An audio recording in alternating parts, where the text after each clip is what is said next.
Check this out, guys. Look, I got this hat during our trip to a Monterey. It'll focus right there. Do you see the 60th logo? Let me tap on it.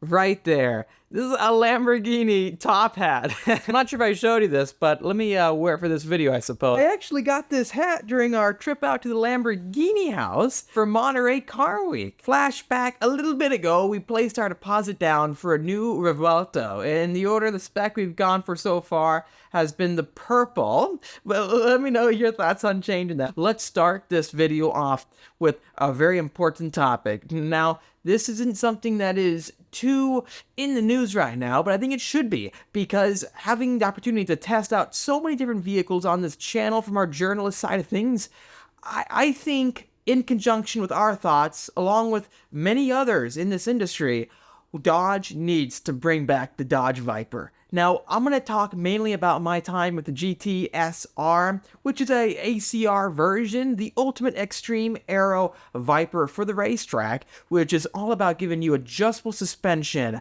650 horsepower with a naturally aspirated V10. Best part is, it's got a manual transmission that you actually have to shift yourself with active rev matching. It's just, I think, a track person's dream.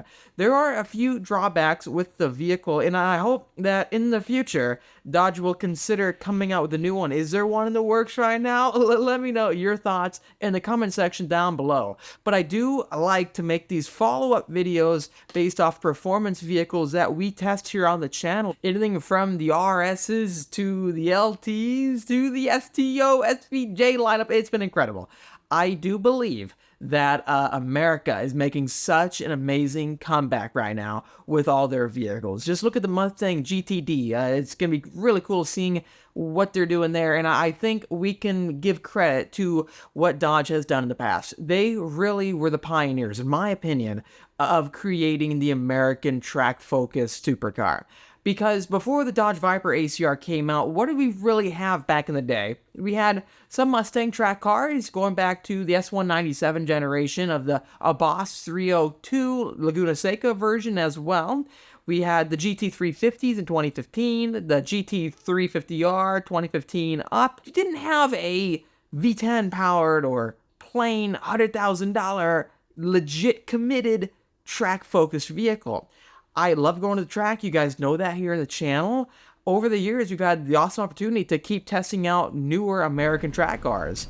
We have had this massive shift with not only the GT350 Mustangs being track-focused, but we had extremely high horsepower Mustangs like the GT500 carbon fiber track pack. Same goes for Chevrolet, the ZL11LE.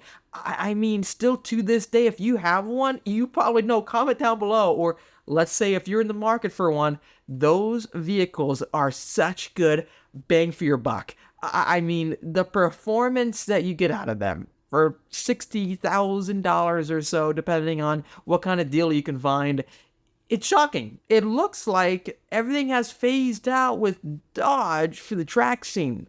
They are mainly committing towards the drag racing scene. And it makes perfect sense. I mean, from a marketing standpoint, it's pure genius. No one can compete with Dodge when it comes to the American muscle car straight line racer. Their Demon 170, even the Red Eyes, 800 plus horsepower Challengers that you can buy off the showroom floor. Yeah, times are changing even further. We're not going to have gas-powered Challengers and Chargers like what we have now for the long-term future.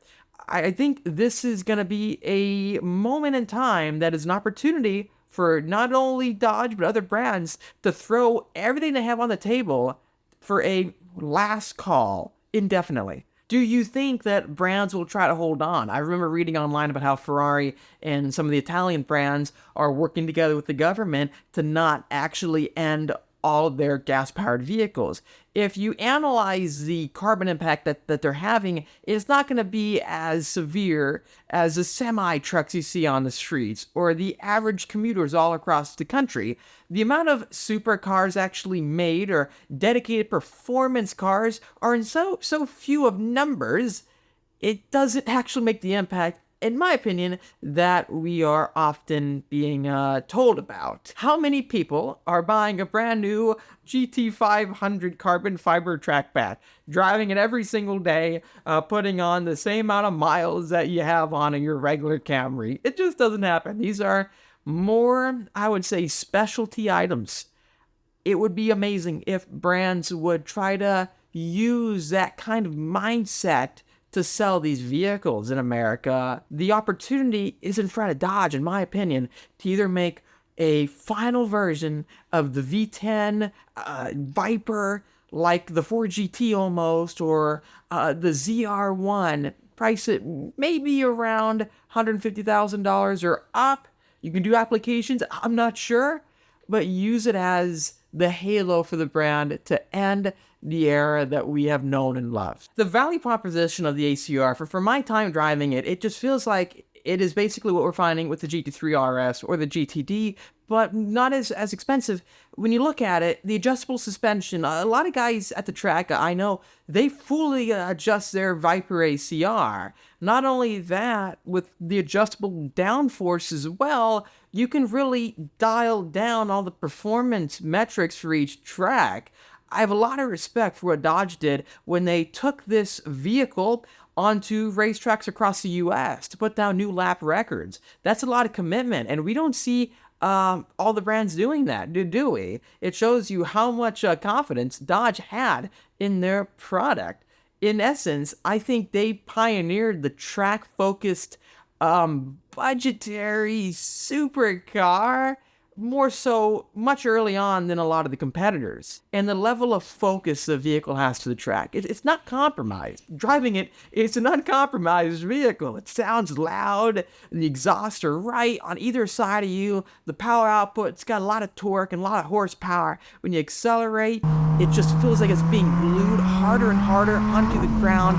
The feel of that gear change, slamming into the next gear with a V10, oh, it's addicting, it's addicting. With this market now of having a mid-engine Corvette, a Corvette that has a flat-plane crank, Ferrari-like engine, or these hybridized supercars, there's so many vehicles in this bracket of $150,000 to $200,000. It's a lot of money, don't get me wrong. In terms of product strategy though, there's an open slot on the table for Dodge. But I want to use this video as a discussion forum topic because I like making these studio update videos for us to talk about the latest things happening in the industry. Could this be a good option for Dodge to look into? As you know, we cover everything on this channel, from luxury vehicles to new sought-after products hitting the market, supercars, trucks, you name it.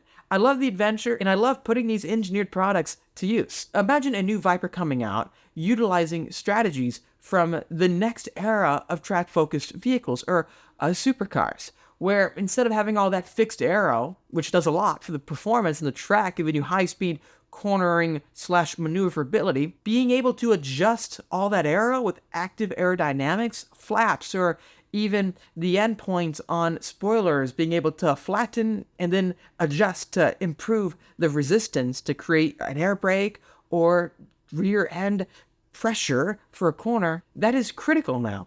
That is the new hot thing in the market. We have active air on the GT3 RS, active air on the Mustang GTD.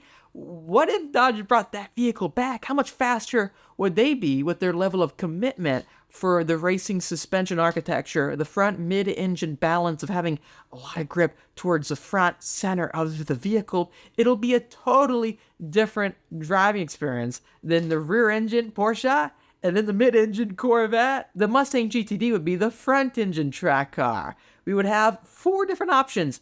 The front engine Mustang GTD, you would have the mid-engine Z06, front mid-engine Viper, and then lastly, the rear-engine Porsche. Hey, everyone would be very different. The differentiation would be high. What do you think about that analogy right there? So I'm sure Dodge has something in the works. It could be an electric Viper. It could be a electric version. From an engineering standpoint, if they went down that route, it would be critical, though, to manage the weight. Weight is a big question mark right now in the industry when it comes to a sports vehicle, because the more weight you throw at it, the more I would say, immobile it becomes. It doesn't want to change direction as fast. It's like taking a brick and trying to push it left and right and turn it while it's in motion.